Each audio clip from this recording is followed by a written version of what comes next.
Rob, thank you for stopping by. You globe trotter, you've been all around the world. Listen, we're outside, it's beautiful, we're in Orlando, Florida, couldn't get a better day than this.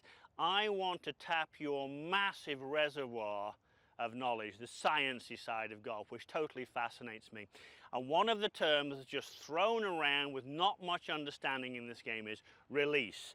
People can hit the ball right, they can hit it left, they can hit it fat, they can hit it thin, and they self-diagnose, I didn't release it! What does that mean from a, from a researcher like you, from an expert? What is release and what do people do and get it so horribly wrong? See, I think, Martin, that the concept of release is quite vague, and you need to come up with some standard ways in which to describe what a good release versus a poor release is. And I think along the way too, what you might teach a beginner for release would be different than what you would teach an aspiring player, because you might tell a beginner to do much more with the hands than you would want a high-level player to do with the hands. But basically what's happening, if you generate some lag here, so you get a position in like this, you have to lose the angle here. So you do have to lose the angle. I mean, people have got this idea of holding on. At some time you have to lose it, don't you? You have to lose it or you'll swing over top of the ball, and you won't have any speed. So the action of unhinging the wrists is imperative in a good release.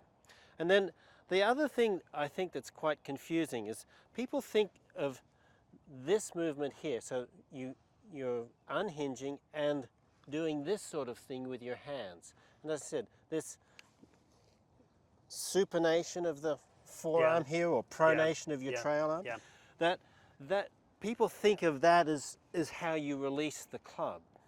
But a proper release is actually the hinging down, or if you want the medical term, the ulnar deviation. Which would be this one, wouldn't it? Yes. Yes. That movement there. Yeah.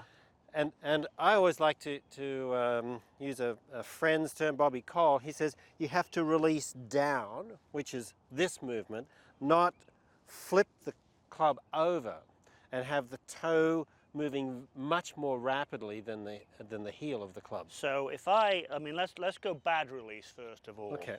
I certainly see a lot of people actually do that and they don't get any crossover. That would be a very faulty release, that the back of the left hand has sort of gone into extension much too early. Way too early. Now everyone goes into extension, but at impact they need to have a relatively neutral relationship between their forearm and the back of their hand. So something about like that. Yeah, the old adage of a flat left wrist or something like that would be good. Where afterwards, then this is going to happen, where you start to get some extension at the lead wrist. Yes, and let's be clear, extension in your world means that. It doesn't mean extending the arm outwards. It's sort of some people would call it an upward cupping or a backward cupping of the wrist. But that doesn't happen before impact. Right. So the bad release would be too early. The good release would happen afterwards. Now, Rob, let me ask you this then, being devil's advocate, and I've dragged you here, so I'm going to put you on the spot, Doctor.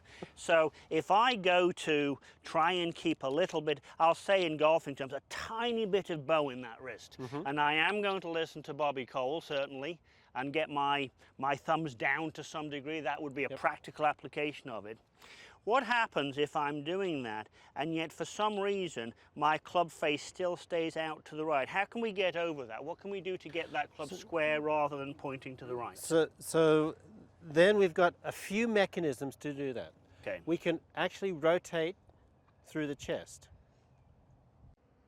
Which is what probably the best players do. Yeah. Yeah. Because any rotation through here, Martin, ends up turning the club face square. Right. Now, if you don't do it here, then you have to pick it up from somewhere else. Right. So you could do this. Not great, not a great solution for probably consistency. Harder to time, isn't it? Yes, for consistency it's not that good. The other thing is that you can force the wrist into flexion, and that will also tend to square the face up. Yeah, that would be the old sort of get Yeah. the knuckles down. So we've got choices there. Now let me just hit some small ones with each of those three best as I can. So we're assuming here we've got up to the top, we've got down fairly well.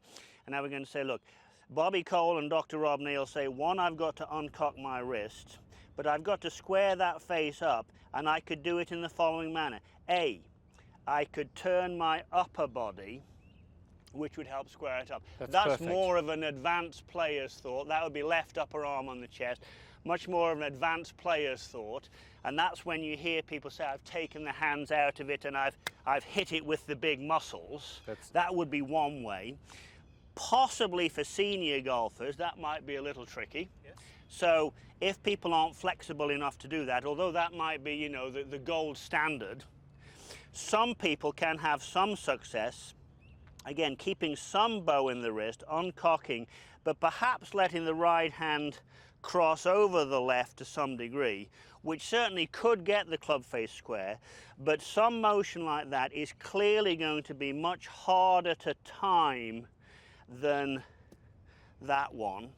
But I think very important point here, unless I've missed the point, very important point, in each occasion the wrist is going from flexion towards extension. In golf, this would be flexion, this would be extension. A lot of people think of extension, as I said earlier, as reaching. But make no mistake, there is some club head acceleration that cannot occur unless your wrist is going from flexion to extension. Rob, let me ask you this. We were chatting a little bit before we started. As a useful thought to get all that lot together, how would you feel if I put a club cover or something under my left arm and was mindful of getting the grip end of that club to point at my middle somewhere after impact, not at impact, somewhere after impact, and just use this as like a little drill to practice a release? And would you be okay with that? I'd be really happy with that. That would be one of the things that I would always tell people, is that I'd like to see you hold your finish position out here, which would be connection with your left arm and your chest, and club head outside your hands. When I say outside, to the right from the target line view. Yeah, not around there. Yep. And then the third thing would be that the club is pointing back towards your body. Right. So that little drill that you did there would be one of the ways I would get people to rehearse that feeling of how to release down and then hold on to that. And I think, you know, I've watched lots of videos. We've known each other a long time. I've watched lots of videos that you do.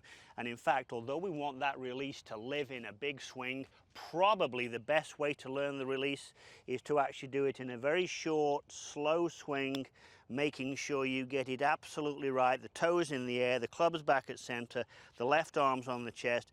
If I can install that into my golf swing, my ball striking is probably going to be better, isn't it? Yeah, and it's really interesting to watch people, because you do that very easily. Not so easily.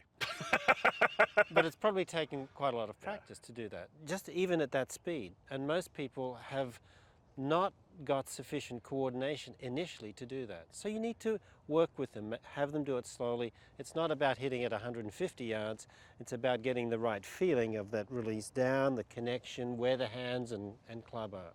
So there you have it, a proper release. You have to uncock, you have to get the blade square, a couple of ways to do that, and probably the best drill Dr. Rob and I can give you is post-impact. Left arm on the chest, club back at center, toe in the air. That's the release. It'll help.